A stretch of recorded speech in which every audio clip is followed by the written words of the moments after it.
اللهم إني أسألك علما نافعا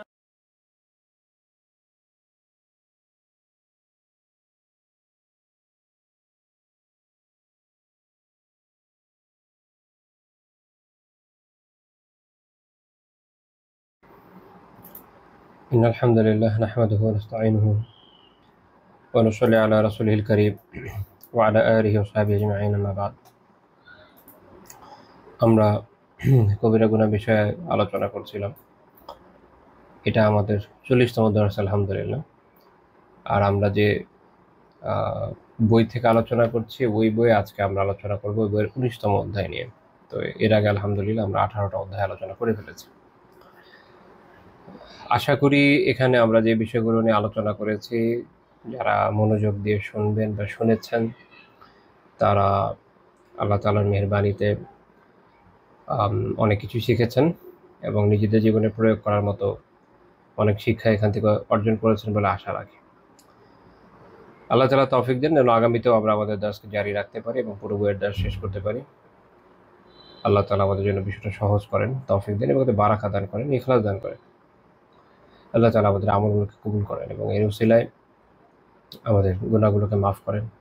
আর বিশেষ করে এখানে আমরা যে ইলম অর্জন করছি আমরা যেন তা প্রয়োগ করতে পারি এবং যে গুণাগুলো সম্পর্কে আমরা জানছি এই গুণাগুলো থেকে নিজেদেরকে বাঁচিয়ে রাখতে পারি। আল্লাহ তাআলা সেই তৌফিক আমাদেরকে দান করুন।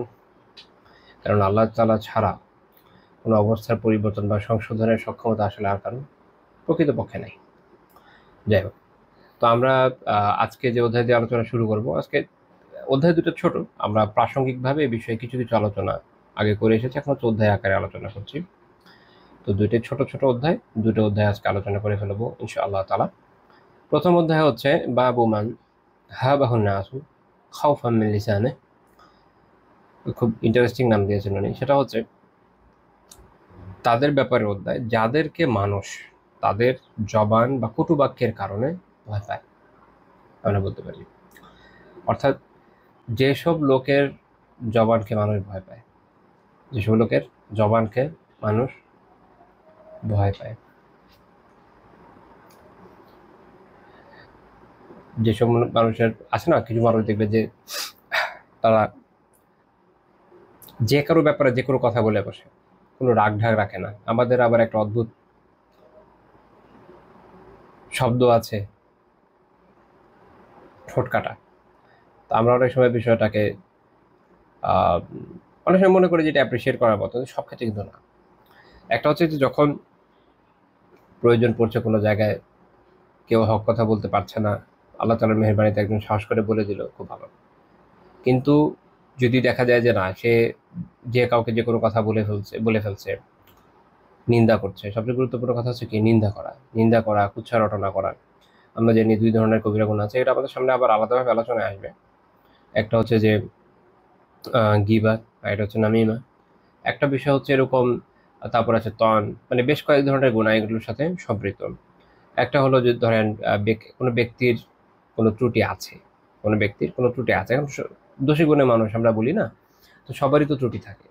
তো আমাদের সামাজিক প্রেক্ষাপটে আমরা একটা জিনিস দেখি যে আমরা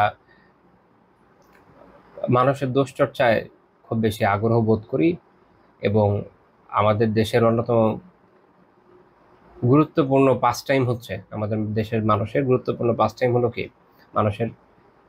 মানুষের দোষ ত্রুটি নিয়ে চর্চা করা, পরচর্চা, পরনিন্দা। এগুলো আপনি কোনো একটা চায়ের দোকানে, ছেলেরা যারা আছে কোনো একটা চায়ের দোকানে বসলো, বা বিশেষ করে মহিলারা এলাকার কোনো আন্টি ভাবি কারোর সাথে যখন বসে, পুরো এলাকায় কার কি অবস্থা, নারী নক্ষত্র সবকিছুর খবর চলে আসে। তাকে তো কেউ বলে না যে আপনি এগুলো বসে বসে হিসাব করেন, নিজ দায়িত্ব করে। এখন মানুষ যে নিজ দায়িত্বে কিভাবে জাহান্নামের দিকে কিভাবে আগায়, এটা আমার মাথায় আসে না, আমার বোধগম্য না, আল্লাহ আলম। বাট এটা হলো বাস্তবতা, রূঢ় বাস্তবতা।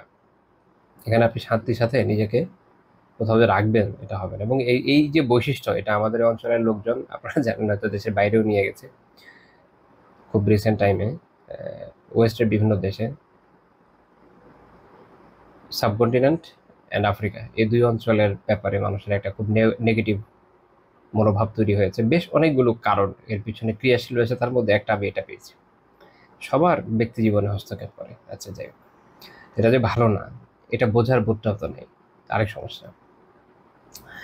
তো যেটা হয়, মানুষ যেটা করে সেটা হচ্ছে আরেকজনের যখন এরকম বিভিন্ন বিষয়ে চর্চা করে, কখনো এরকম হয় যে তার সামনে করে নিন্দা, সামনে করে। কখনো এরকম হয় যে তার পিছনে বিভিন্ন জনকে বলে বেড়ায় অমুকের এই দোষ, তমুকের এই দোষ, যেটা শুনলে সে কষ্ট পেত, যেটা সে পছন্দ করতো না, হচ্ছে গিবা। আর আরেকটা হচ্ছে যেটা তার মধ্যে দোষ নাই, সেটা হচ্ছে তার ব্যাপারে বিভিন্ন ধরনের অপবাদ আরোপ করা। সব এই তিনটা বিষয় বৈধ বিষয় না। তো এই জন্য শেখ রাহমানুল্লাহ আলী একটা একটা অধ্যায় তৈরি করেছেন যে যার থেকে মানুষ, যাকে মানুষ ভয় পায় কিসের জন্য, তার যে জবান এটার জন্য, বা তার যে কটুবাক্য, সে যে ধরনের কথাবার্তা বলে সেটার জন্য। তারপর তো তিনি দলিল হিসেবে উল্লেখ করেছেন সূরা হুমাযার আয়াত, আপনারা জানেন, ওয়াইলুল লিকুল্লি হুমাযাতিল লুমাযাহ, যে দুর্ভোগ প্রত্যেকের যে সামনে এবং পেছনে লোকের নিন্দা করে। অনেকে এটা অনেক অদ্ভুত অদ্ভুত ব্যাখ্যা করে, আমি মাঝে মাঝে অনলাইনে দেখি। আমি আবার চোখে অনলাইনের এমন অনেক ব্যাখ্যা পড়লেও তাফসিরের কিতাব ওই ব্যাখ্যাগুলো ওখানে চোখে পড়ে না, বিশুদ্ধ সূত্রে আর কি। যাই হোক, তো আমরা যদি এটা ব্যাখ্যা করতে যাই যে এই যে দুটো শব্দ, এটা দিয়ে আসলে কি বোঝায়, ইবনে কাসির রাহমাতুল্লাহ আলাইহি বলছেন এটা হচ্ছে আল হাম্মাজ, এটা হচ্ছে বিল কাওলি, এটা হচ্ছে আল হাম্মাজ বিল ফি'লি। অর্থাৎ যে মানুষের দুর্নাম করে বা তার কারো ত্রুটি বিচ্যুতি এগুলো কথাবার্তা যেটা বলে দুই রকম ভাবে হতে পারে। এক হচ্ছে কথার মাধ্যমে, এটা হচ্ছে কাজের মাধ্যমে, ইশারা ইঙ্গিত এগুলো হচ্ছে কাজ, লেখনী, আর এটা হচ্ছে কথা। তো দুই ভাবেই হতে পারে, এটা একটা ব্যাখ্যা। আরেকটা ব্যাখ্যা যেটা ইমাম রাবি বিন আনাস রাহিমাহুল্লাহ তাআলা করেছেন সেটা হচ্ছে যে ইহমিজহু ফি ওয়াজহ, আর ওয়াল্লু মাজা এটা হচ্ছে মিন খালফি। একটা হচ্ছে যে একদম মুখের উপর নিন্দা করে দেওয়া, হ্যাঁ আপনি খুব খারাপ মানুষ, আপনার এই আপনার সেইভাবে। একজন মানুষের সাথে মতপার্থক্য হতে পারে, মতবিরোধ হতে পারে, কোনো বিষয়ে দ্বন্দ্ব হতে পারে, এই বিষয়ে সুন্দর করে আলোচনা করা যেতে পারে যে ভাই এই বিষয়টা, এটা আমি সঠিক মনে করছি না, এই বিষয়ে আমি ভিন্ন মত রাখি, এটা এটা। তো আমরা অনেক ক্ষেত্রে দেখেছি যে মানুষের মধ্যে এই ধরনের স্বভাব খুবই দুঃখজনকভাবে খুব ক্রিয়াশীল। সেটা হচ্ছে যে তারা অনেক সময় মনে করে এটা একটা হ্যাডামের বিষয় যে যে কারো মুখের উপরে তার ব্যাপারে উল্টাপাল্টা কথা বলে দেওয়া, দুর্নাম করে দেওয়া। কখনো কখনো অনেক অন্যভাবেও বলে, যেমন কেউ এরকম বললো যে অমুক অমুক আপনার কথা জিজ্ঞেস করেছিল, আমি তাকে এই এই বলে দিয়েছি। এটা বলে আসলে যেটা বলে দিয়েছে এটা খুব ভালো কথা না। তো যেটা যদি ধরেন আমার ব্যাপারে হয়, কেস স্টাডি হিসেবে যদি আমি আমার নিজের কথা বলি, আমার ব্যাপারে বলা হলো যেটা হয়তো আমি পছন্দ করলাম না, গিবত হলো। আর সামনাসামনি আমার সামনে যেটা করছে এটা হচ্ছে কি, এটা হচ্ছে ওই হুমাজা। হ্যাঁ ঠিক আছে। তো দুইটা বিষয় এখানে ক্রিয়াশীল হয়ে যাচ্ছে। ইভেন আমার নিজের ব্যক্তিগত জীবনে এরকম ঘটনা আছে। একবার এক লোক এই বিষয়ে বলছিলেন যে তুমি আপনার ব্যাপারে এরকম বলেছে, আমি এই কথা বলেছি। তো যেটা উনি বলেছে এটা সঠিক বলেন নাই। প্যাথেটিক বিষয়, কারণ হচ্ছে ভদ্রলোকের সাথে আমার অনেক দিনের জানাশোনা। জানাশোনা এক জিনিস, আরেকটা হচ্ছে একটা মানুষকে জানা বোঝা, তাকে রিড করতে পারা, তার ব্যাপারে মন্তব্য করা, দুটো কিন্তু এক জিনিস নয়। যেমন আমার এলাকায় এমন অনেক লোক আছেন, গত 5-6 বছর ধরে নিয়মিত চেহারা দেখি, ওনাকে আমি জানি, উনি আমাকে জানেন, কিন্তু ওনার চিন্তা চেতনা, ব্যক্তি জীবন, ওনার মানসিকতা এটা তো আমি জানি না। এটা আমি তখন জানবো যখন বিভিন্ন গুরুত্বপূর্ণ টপিক নিয়ে দুজন বসে বসে আলোচনা করবো, লম্বা সময় আলোচনা করবো, তাহলে হতে পারে একসময় আমরা উভয় উভয় সম্পর্কে বুঝতে পারবো। তখন আমি একটা মন্তব্য করতে পারি যে হ্যাঁ আপনি ওনার ব্যাপারটা আমি এরকম মনে করি, বা আমার মনে হচ্ছে যে ওনার মানসিকতাটা হচ্ছে এরকম। এটা হচ্ছে কি একজনের অ্যাসেসমেন্ট, এটা একটা ভিন্ন বিষয়। কিন্তু আমাদের যে প্রবণতা, তরা প্রবণতা, যে কারো ব্যাপারে মনে হয় যে তার ব্যাপারে মাশাআল্লাহ সব জেনে গেছে, তারপরে যে কারো ব্যাপারে যে কোনো ধরনের কথাবার্তা বলে ফেলা, যেটা আসলে ওই লোকটা হয়তো পছন্দ করতো না, গীবত হয়ে যাচ্ছে। আর মুখের উপর যখন বলছে সেটা তো কোনো ভালো কথা হচ্ছে না। আল্লাহ তাআলা কোরআনে দুইটা বিষয়কে নিন্দনীয় বলেছেন, দুইটা বিষয়কে নিন্দনীয় বলেছেন। অর্থাৎ আপনি মুখের উপরও কারো এভাবে নিন্দা করতে পারেন না, তার পিছনে তো নিন্দা করতে পারেন না। পিছনে করা তো গীবত, আপনি জানেন। অনেকে মনে করে যে মুখের উপর যদি বলে দেখে এটা খুব হ্যাডামের কাজ হবে, এটা সঠিক না, সেটাও সঠিক না। যদি সমস্যা থাকে ওটা আপনি অন্য ভঙ্গিতে বলতে পারেন, যেটা পারস্পরিক একটা সৌহার্দ্য সম্প্রীতির মাধ্যমে বলা যায়, যার ফলে সেও এটা সহজে নিতে পারে। তা আপনি যদি তার সাথে এমনভাবে আচরণ করেন বা এমন ধরনের এমন পদ্ধতিতে বিষয়টাকে তার সামনে উপস্থাপন করেন যেটা মূলত ওইটাও একটা নিন্দা, একটা তিরস্কারের পর্যায়ে চলে যায়, যেটা তার হয়তো পছন্দ হচ্ছে না, তখন সেটা তার বৈধ বিষয় হলো না। ইমাম মুজাহিদ রাহিমাহুল্লাহ তাআলা উনি ব্যাখ্যা করেছেন আল হুমাজা হচ্ছে বিলিয়াদুল আইন, মানুষ যখন হাতের মাধ্যমে চোখের মাধ্যমে নিন্দা করে সেটা হচ্ছে হুমাজা। আর লুমাজা হচ্ছে কি, তখন এর মানে হচ্ছে বিল্লিসানি, অর্থাৎ মৌখিকভাবে, মৌখিকভাবে। অর্থাৎ সবগুলো ব্যাখ্যাকে যদি আপনি সামনে আনেন তাহলে এরকম একটা অর্থ চলে আসে যে যে সামনে বা পেছনে নিন্দা করে, যে মৌখিকভাবে করে, কথায় করে, ইশারায় করে, অর্থাৎ যত রকমের এরকম নিন্দাবাদ হতে পারে, মানুষকে নিন্দা করতে পারেন যতভাবে আপনি, এই সবগুলোকেই এখানে তিরস্কার করা হচ্ছে। শেষে যে ব্যাখ্যাটা দিচ্ছে এটা ইবনে জাহিদ রাহিমাহুল্লাহর ব্যাখ্যা বটে। তো আল্লাহ তাআলা কি বলছেন, ওয়াইলুল ওয়াইল ওয়াইলুল লিকুল্লি হুমাজাতিল লুমাজা। ওয়াইলুন, প্রথম কথা হচ্ছে ওয়াইলুন। ওয়াইল কি? ওয়াইলুন এর একটা অর্থ হচ্ছে যে ধ্বংস বোঝায়, আরেকটা হচ্ছে মুফাসসিরিনের দুটো ব্যাখ্যা সাধারণত এটাকে অ্যাকসেপ্ট করে থাকেন এই বিষয়ে। একটা হচ্ছে যে ধ্বংস বোঝাচ্ছে, আরেকটা হচ্ছে যে জাহান্নামের একটা উপত্যকা, একটা জায়গার নাম হচ্ছে ওয়াইল। তো দুইটা অর্থই সমভাবে প্রযোজ্য হতে পারে, কোনোটা নাকচ করার প্রয়োজন নেই।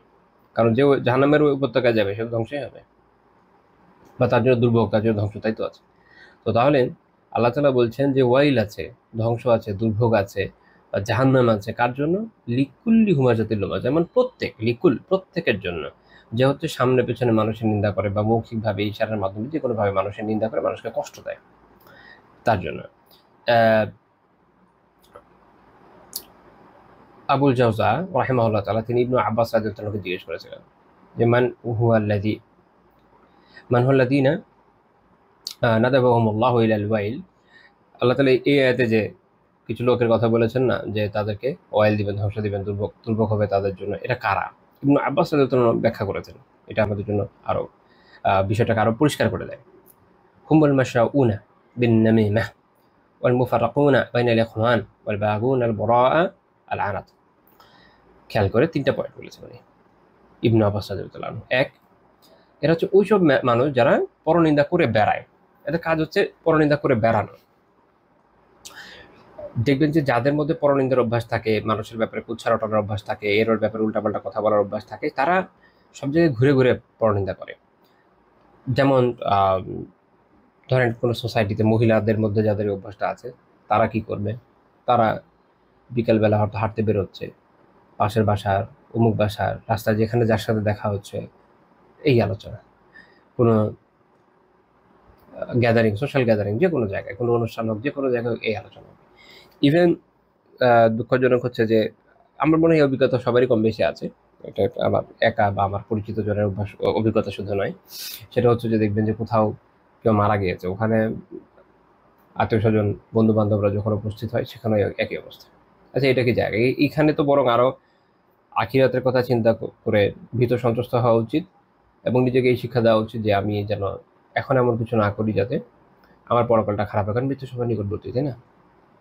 এখান থেকে তো আর পালানোর উপায় নেই, মৃত্যু সুনিশ্চিত।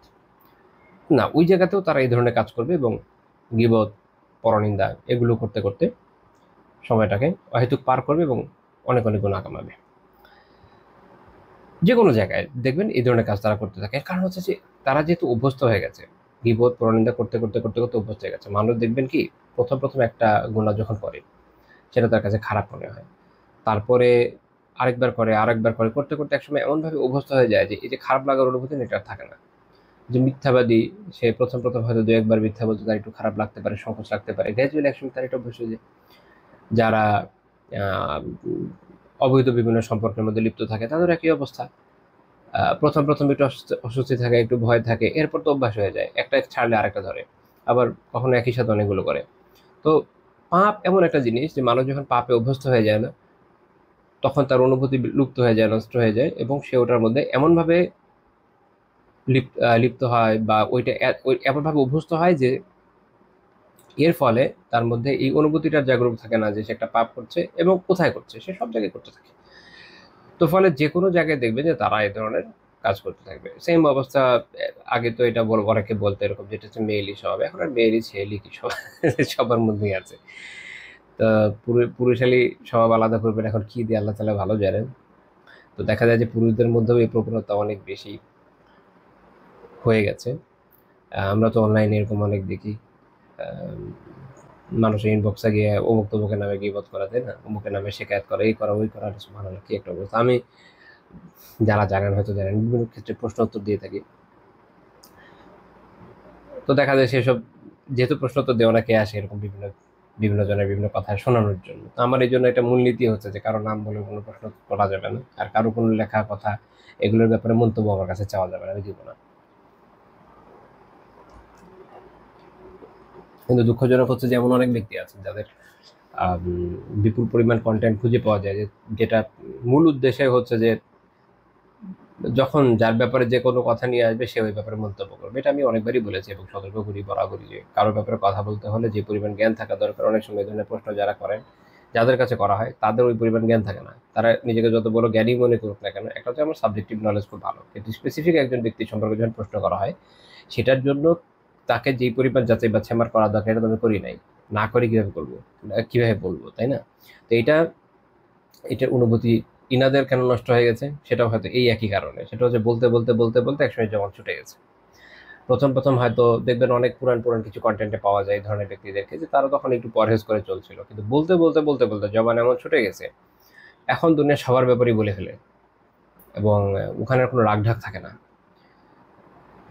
শরীরের সীমা হয়তো দেখা যাচ্ছে যে রক্ষা করতে ব্যর্থ হয়ে যাচ্ছে।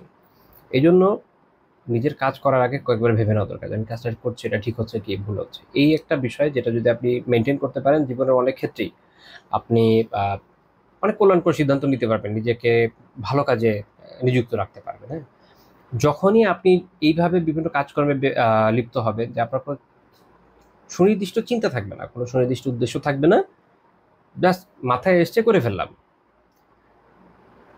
এখন এটা তো বাচ্চারা করে, মানুষের মধ্যে আর জানোয়াররা করে। কিন্তু আল্লাহ তালা যাদেরকে বোধ বিবেক দিয়েছেন, যাদেরকে জ্ঞান দিয়েছেন, তারা কেন এরকম কাজ করবে? এটা হলো প্রথম কথা। কিন্তু মানুষ করছে এবং এর ফলে তার তার কি হচ্ছে, পদস্খলন হচ্ছে।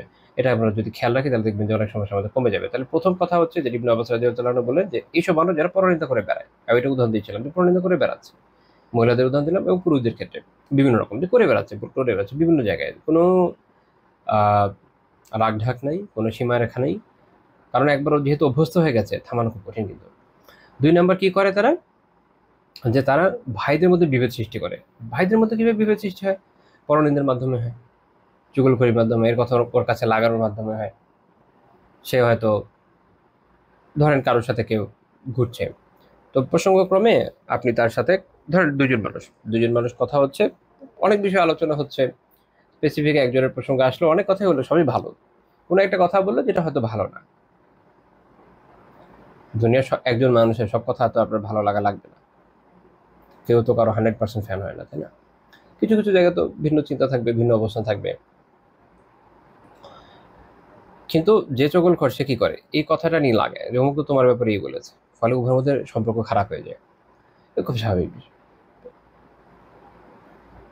ধরেন দুইজন খুব ভালো বন্ধু, খুবই ভালো বন্ধু, বহু বছরের বন্ধুত্ব, দুইজন আমাদের সামাজিক বাস্তবতায় যেটা হয় সে অনুযায়ী বলছি, বৈধ এটা বলছি না, এটা অবৈধ কাজই, সেটা হচ্ছে অনেক সময় দেখবেন যে গালিগালাজ করে।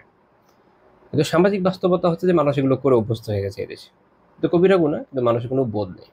তো ধরেন, আমি একটা উদাহরণ দেওয়ার জন্য বুঝাচ্ছি, উদাহরণ দিয়ে বোঝানোর চেষ্টা করছি, কারণ যারা এই ধরনের মানুষ আছে তাদেরও যে সমস্যা হয় তার এটা সেটা একটু বোঝা দরকার। সেটা হলো, দেখা যাচ্ছে যে দুইজন দুজনের সাথে দেখা হলে কথা যখন বলে, এ ওকে গালি দেয়, ওকে গালি দেয়, এতে কোনো মাথা ব্যথা নাই। থার্ড পার্সন একজন এসে একদিন বলো, ও তোর এইটা বলে এটা গালি দিয়েছে, দেখবে যে মন মেজাজ গরম হয়ে গেছে, রিলেশন খারাপ হয়ে গেছে, মারপিট লেগে যায়।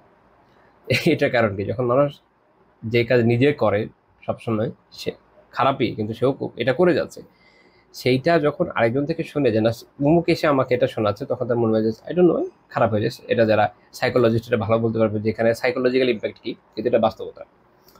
তো তাহলে চিন্তা করেন যে যাদের মধ্যে আলহামদুলিল্লাহ রিলেশন ভালো, এরকম খারাপ সম্পর্ক না, টক্সিক রিলেশন না, সব দিক দিয়ে খুব ভালো, তো তাদের জীবনেও যখন এমন কিছু আলাপ আলোচনার মধ্যে আসলো যেটা তো ভালো না। আবার কখনো কখনো এমন হতে পারে যে আরেকজন অবজার্ভ করছে, অবজার্ভ করতে মনে হলো যে এর ব্যাপারে একটা কথা লাগানো যায়, গিয়ে লাগিয়ে দেয়, দেখবেন লাগিয়ে দেয়, এর কাছে ওটা লাগায়, ওর কাছে এটা লাগায়, এইভাবে লাগাতে থাকে।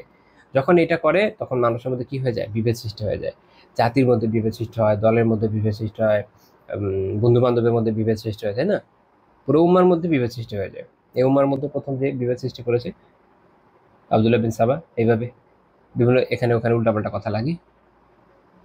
তো তাহলে তারা কি করে, তারা হচ্ছে মানুষের কাছে পরনিন্দা করে বেড়ায়, ভাইদের মধ্যে বিভেদ সৃষ্টি করে, এবং তারা যারা নিরাপরাধ মানুষ আছে তাদের জন্য কষ্ট বিপদ এগুলো কামনা করে। তাদের ভালো লাগে না তো, মানুষ যে ভালো আছে বা কয়েকটা মানুষের মধ্যে ভালো সম্পর্ক আছে, এটা তাদের ভালো লাগে না। তাদের খালি মন চায় কোথায় কি লাগানো যায়, এবং বিভিন্নভাবে কাউকে তাচ্ছিল্য করা যায়, ছোট করা যায়। হ্যাঁ, বিভিন্ন কথা যত রকম ভাবে হতে পারে, এগুলো এটা না একটা আলোচনার এমন একটা বিষয় যেটা নিয়ে ডিকশনারি বানায় ফেলা যায়, এনসাইক্লোপিডিয়া। এখন সেটা তো আমাদের পক্ষে সম্ভব নয়, আমরা যাবো না, কিন্তু এখানে বোঝার বিষয় হচ্ছে যে দেখেন কিভাবে এই বিষয়টা কাজ করে। তো এরা হচ্ছে সেসব লোক যারা অগ্রপশ্চাতে নিন্দা করে, যাদের কথা মূলত এই আয়াতেই এসেছে। আমি মাত্র যে উক্তিটি উল্লেখ করলাম এটা ইমাম ওয়াকি রাহিমাহুল্লাহ তাআলা তার কিতাবে জুহুদে উল্লেখ করেছেন 447 নম্বর হাদিস। তো আর এই কারণে নবী সাল্লাল্লাহু আলাইহি ওয়াসাল্লাম কি বলেছেন, লা ইয়াদখুলুল জান্নাতা কাত্তাত, চগলখোর কখনো জান্নাতে প্রবেশ করবে না, সহিহ বুখারী হাদিস। তো এ হচ্ছে শেখ রাহিমাহুল্লাহ প্রথম যে আয়াতে উল্লেখ করলেন, কি বুঝাতে, যে যেসব মানুষের জবানকে ওনারা ভয় পায়। তো তাহলে এরা হচ্ছে ওইসব লোক, দেখবেন এই ধরনের লোকের সাথে মিশতে আপনি নিজেও ভয় পাবেন, যে সে আপনার কথা যে আরেকজনকে লাগাবে না তো কোনো গ্যারান্টি নেই। আমার মনে আছে একবার এক ভদ্রলোকের বিষয়, আমার নিজের জীবন থেকে একটা উদাহরণ দিই। একবার এক ভদ্রলোকের ব্যাপারে আমাকে একজন বললো যে উনি যে অমুক তমুক সবার নামেই বলে, ওনার কাছে আমি বিশ্বাস মানে আস্থায় নিতে পারি না, ওনার উপর আমার বিশ্বাস হয় না। কারণ যে লোক এরকম, সে যে কোনো দিন আমার আপনার নামে যে কোনো কথা বলে বসতে পারে, কথা তো সত্য। বাট আমি আবার চিন্তা করছিলাম যে লোকটা খুব ভালো বলে মনে হয়, বা লেখাটাকে ভালোই লেখে, আবার যেমন ধরেন বিভিন্ন বিষয়ে জ্ঞান টেনও আছে, ডিগ্রিও আছে। তো আমি এই জন্য একটু ভালো ধারণা রাখছিলাম আর কি, হোসনে সব জায়গায় করতে হয় না, যাই হোক। তো তারপরে কি হলো যে এক পর্যায়ে দেখা গেল যে যে আমাকে এই কথাটা বলেছে সে তো আলহামদুলিল্লাহ সতর্ক ছিল, বাট এনিহাও তার ব্যাপারেও সে একটা উল্টাপাল্টা কথা অনেক জায়গায় বলে বেড়ালো, অনেক মানুষের সামনে বলে বেড়ালো। তো ওটা আমি যখন দেখলাম তখন আমি সুবহানাল্লাহ, অথচ এর সাথে না ওই যে সতর্ক করেছে তার সাথে কিন্তু এই লোকের সরাসরি কোনো রিলেশন পর্যন্ত নেই, মানে প্রত্যক্ষ কোনো রিলেশন পর্যন্ত নয়, ভায়া হয়ে রিলেশন, কখনো ইন্টারাকশনও হয় না জীবনে। কিন্তু এই যে যেই লোক সতর্ক করেছিল আমাকে, সে এই লোকের ব্যাপারে বিভিন্ন কথা শুনে টুনে তার মনে হয়েছে যে না, এটা আসলে যেই মানুষ অমুকের তমুকের ব্যাপারে আপনার কাছে লাগাতে পারে, সে আপনার ব্যাপারেও অন্যদের কাছে লাগাবে। এটা একটা খুব গুরুত্বপূর্ণ শিক্ষা, জীবনে নিয়ে নেন, কাজে আসবে ইনশাল্লাহ। তো যারা এই ধরনের লোক, যত বড় বাহ্যিকভাবে দেখে মনে হোক না কেন ওলিয়া উলিয়া, এইগুলা ধোকা, এগুলো পাত্তা দেন না। দাড়ি যদি লম্বা হয়ে নাভি পর্যন্ত চলে আসে, দুইটামি করে বললাম আর কি, তো এগুলো দেখবেন না। কারণ প্রথম কথা হচ্ছে যে সে কবিরা গুনায় লিপ্ত, সে যে আরেকজনের ব্যাপারে বলছে এটা তো আর কোনো জায়েজ কাজ না।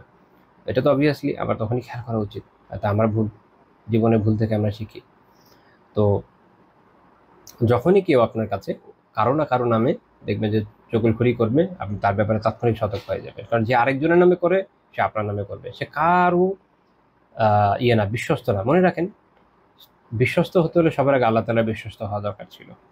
সে এই কাজ করার মাধ্যমে, এই হারামটা করার মাধ্যমে মূলত আল্লাহ তাআলার অবিশ্বস্ত হয়েছে। এবং যদি তার জ্ঞান থেকে থাকে, সে যদি জ্ঞানী মানুষ হয়ে থাকে আমাদের দৃষ্টিতে, যেহেতু এডুকেশনাল ব্যাকগ্রাউন্ডটা ভালো, ইসলামিক এডুকেশনে ডিগ্রি আছে, মাওলানা সাহেব বা যে কোনো কিছু হোক না কেন, তো তখন এটা আরো ভয়ানক। কারণ তার তো আরো বেশি বিশ্বস্ত হওয়ার কথা আল্লাহ তাআলার, কিন্তু সে আল্লাহ তাআলার বিশ্বস্ততাকে রক্ষা করে নেই, সে অবিশ্বস্ত হয়েছে এবং আল্লাহ তাআলা যে হারাম করেছেন সেটা গণহারে করে বেড়াচ্ছে। যখন এটা করছে তো তখন আর তার ব্যাপারে কোনো সুধারণার প্রয়োজন নেই, তার থেকে তখন সতর্কতা কাম্য। কারণ এই লোক কয়েকদিন পর আপনার নামেও লাগাবে। এটা মাথায় রাখবেন, তাহলে জীবনে অনেক সমস্যা থেকে বেঁচে থাকবেন ইনশাআল্লাহ। তাহলে বিশেষ করে এই ধরনের লোকদের, যাতে এই ধরনের লোক যে কাউকে ক্ষতি করতে পারে। এই জন্য শেখ রাহিমাহুল্লাহ খুব সুন্দর অধ্যায় তৈরি করেছে, যে যাদের জবানের ভয়ে মানুষ তাদের থেকে দূরে থেকে ট্রাই, আমাদের তাহলে কি করতে হবে, দূরে থাকতে হবে। তারপর তিনি একটা হাদিস এনেছেন, সহিহ মুসলিমের 2591 নম্বর হাদিস। রাসূলুল্লাহ সাল্লাল্লাহু আলাইহি ওয়াসাল্লাম বলেছেন যে ইন্না শাররান নাসি মানজিলাতান ইনদাল্লাহি ইয়াওমাল কিয়ামাহ মান ওয়াদাআহু আও তারাকাহু নাসু ইত্তিকাআ ফুহশিহি।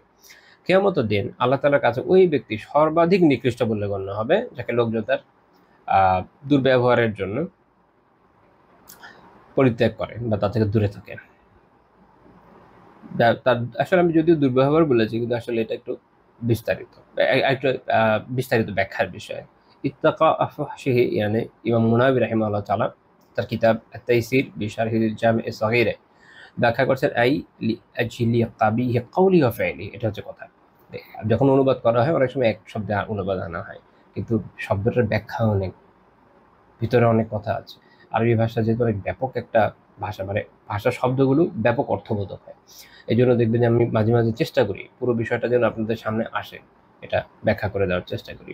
তো এবং মুনাবি রাহিমাহুল্লাহ তাআলা কি ব্যাখ্যা করলেন যে ফহশি ইয়ানি তার কথা এবং কাজের যে কদর্যতা, যত রকমের কদর্য হয় সেটা সেটার কারণে কি করে, যে তার সাথে মেলামেশা ত্যাগ করে, তার সঙ্গ এড়িয়ে চলে, এমন লোক আল্লাহ তাআলার কাছে কিয়ামতের দিন সবচেয়ে নিকৃষ্ট বলে গণ্য হবে।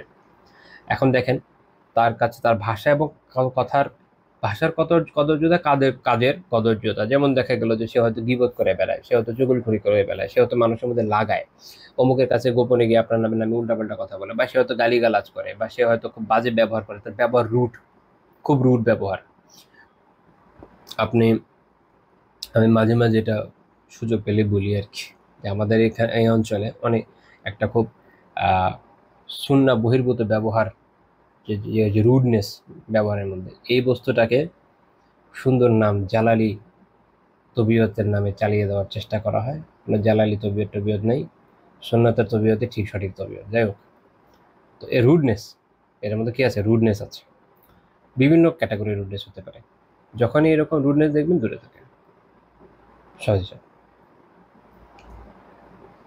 তো যেটা বলছিলাম, তো এদের মধ্যে কি হবে, বিভিন্ন ধরনের এরকম কথা এবং কাজের বিভিন্ন ধরনের নিকৃষ্টতা আপনি পাবেন। যেটা উদাহরণ দিচ্ছিলাম, গালিগালাজ থেকে নিয়ে অনেক কিছু হতে পারে, রুডনেস হতে পারে। তো এই ধরনের লোককে আল্লাহ তাআলা কিয়ামতের দিন, এই ধরনের লোক আল্লাহ তাআলার কাছে সবচেয়ে নিকৃষ্ট বলে গণ্য হবে। আল্লাহ তাআলা আমাদের এই থেকে হেফাজত করেন, এমন যেন আমরা না হই, এবং এই ধরনের লোক থেকে হেফাজত করেন। তাহলে এই অধ্যায় থেকে আমরা কি শিখলাম? সেটা হচ্ছে ধ্বংস তাদের জন্য জাহান্নাম, যারা সামনে পশ্চাতে কথায় কাজে ইশারায় ইঙ্গিতে বিভিন্নভাবে মানুষের দুর্নাম করে বেড়ায়, এবং যারা চগলখড়, একই কথা অপরের কাছে লাগিয়ে সম্পর্ক নষ্ট করছে, এরা জান্নাতে প্রবেশ করতে পারবে না, কারণ এটা একটা কবিরা গুনাহ। তো যদি আল্লাহ তাআলা মাফ করেন তো আলাদা কথা, কিন্তু বান্দার হক নষ্ট হচ্ছে, এটা মনে রাখতে হবে। এই ধরনের পাপ খুব ভয়ানক পাপ। কেন জানেন? আর বান্দার হক নষ্ট করছে, শুধু আল্লাহ তাআলার হকের বিষয় হতে আল্লাহ মাফ করে দিতেন। বান্দার হকের ইস্যু আছে, বান্দার কাছে ধরে ধরে মাফ চান কি? এটা সহজ না। যারা এই ধরনের পাপী না, তাদের পাপের কোনো লেখাজোখা নাই। যেমন ফর এক্সাম্পল, কেউ ধরেন একটা বিদাত করলো, যেটা একটা বিদাত ইটসেলফ একটা কবিরা গুনাহ। তো সে দিনে ওটা একবার করে, সে বলতে পারে 365 দিন 365 বার করেছে এটা, আচ্ছা, এবং এটা বান্দার হক না। আল্লাহ তাআলার কাছে সে মাফ চেয়ে নিল, আল্লাহ তাআলা মাফ করে দিলেন, সে আন্তরিকভাবে তওবা করলো। কিন্তু যারা গীবত, শিকায়ত, এই ধরনের কাজগুলো করে না, গীবত করে, চগলখড়ি করে, তারা দেখবেন এটা তাদের জন্য অসম্ভব যে তারা কাউন্ট করবে যে আমি এই 1 বছরে কতবার এই কাজটা করেছি। এবং এখন তো আরেক অদ্ভুত বিষয় আছে, আমরা অনেক সময়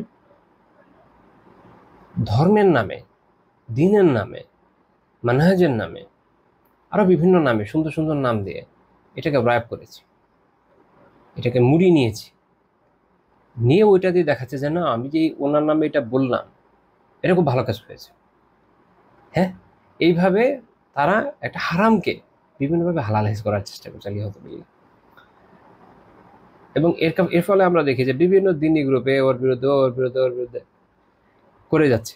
একটা হলো যে ভাই, কারো কোনো অবস্থান বেঠিক, আপনি অবস্থানের সমালোচনা করেন যে এটা সঠিক, কিন্তু আক্রমণ চলে যায় ব্যক্তিগত পর্যায়ে, আক্রমণ চলে যায় ওর কাছে লাগানোর ব্যাপারে, আক্রমণ চলে যায় কিভাবে, যে আপনার কাছে ভদ্রবেশে এসে জিজ্ঞেস করবে, ভাইটা আপনি কি মনে করেন, আপনি ভাই ভাই বলে দিলে সে সুন্দর সবাই বলে আপনি সেইটা বলেছে, এটা বলেছে, এরকম বিভিন্ন। আল্লাহ জানে এরা কি দিব্য, আমি জানি না, আমার অল্প জ্ঞানে আমি বুঝি না। আলহামদুলিল্লাহ, আল্লাহ শুক্রিয়া যে মানে কোনো গ্রুপ না করার ফলে এই বস্তু থেকে আমি বেঁচে আছি, আলহামদুলিল্লাহ, আল্লাহ শুক্রিয়া। দোয়া করি আল্লাহ বাঁচিয়ে রাখেন আজীবন, আমিন। কিন্তু এটার পরিমাণ এত ব্যাপক যে আপনি দিনে হিসাব করতে পারবেন না। এখন আপনি ধরেন আলহামদুলিল্লাহ, আপনি খুব ভালো মানুষ, বিদাত থেকে বেঁচে আছেন, খুবই ভালো, এটা কবিরা গুনাহ থেকে বেঁচে আছেন, কিন্তু আপনি এই সব কবিরা গুনাহের মাধ্যমে দিনেই শতবার হয়তো করে ফেলছেন। লস বেশি হচ্ছে কিনা, এই সতর্ক থাকা দরকার। এই জন্য এই ধরনের গুনাহ খুব ভয়ানক। আবার বান্দার হক আছে, আপনি জানেনই না কতবার করেছেন, তো কতজনে করেছেন তার তো কথাই নাই। মাফ চাবেন কখন গিয়ে, কার কাছে মাফ চাবেন, কিভাবে মাফ চাবেন? তো এই জন্য এই ধরনের পাপ যেগুলো বান্দার হকের সাথে সম্পৃক্ত, এগুলো নিয়ে সতর্ক থাকেন। মনে রাখেন যে স্ট্রেট ফরওয়ার্ড হক কথা বলে দেওয়া, ওইটা খারাপ বিষয় না। খারাপ বিষয় হচ্ছে আরেকজনকে এমনভাবে তার সামনে উপস্থাপন করা, তাকে ছোট করা, তাকে লাঞ্ছিত করা, তার নিন্দা করা, এই পার্থক্যটা বুঝতে হবে। এগুলো এমন সব বিষয় যেগুলো যারা এই পার্থক্যটা করতে পারে তাদের সাথে চলে শিখলে সবচেয়ে ভালো হয়, তাহলে কিছুটা বোঝা যায়। আলহামদুলিল্লাহ। আচ্ছা, তো আমরা পরের পয়েন্টে চলে যাই। এরপরে তিনি অধ্যায় যেটা করেছেন 20 নম্বর অধ্যায়, সেটা হচ্ছে বাবুল বাদা ওয়াল ফাহশ। এটার সাথেই সম্পৃক্ত, সেটা হচ্ছে কথায়, আমি এটাকে এভাবে অনুবাদ করছি যে কথা এবং কাজের অশ্লীলতা বিষয়ক অধ্যায়। অশ্লীলতা বা ফহশ এটা দুই রকম। ফহশ দিয়ে আসলে শুধু অশ্লীলতা না, কাবেহ বা নিকৃষ্ট সবকিছু বোঝায়। হ্যাঁ, তো নিকৃষ্টতা দুই রকমের, একটা হচ্ছে কথা এবং এটা কাজে। এই জন্য উনি দুইটা শব্দ ব্যবহার করেছেন, যেটা হাদিসে হয়েছে। আমরা এর আগে অন্য কোনো একটা দর্শক এটার প্রাসঙ্গিকভাবে আলোচনা করেছিলাম। এই প্রসঙ্গে শেখ রাহিমাহুল্লাহ তাআলা একটা খুব সুন্দর আয়াত উল্লেখ করেছেন, সূরা ফুরকানের 72 নম্বর আয়াত।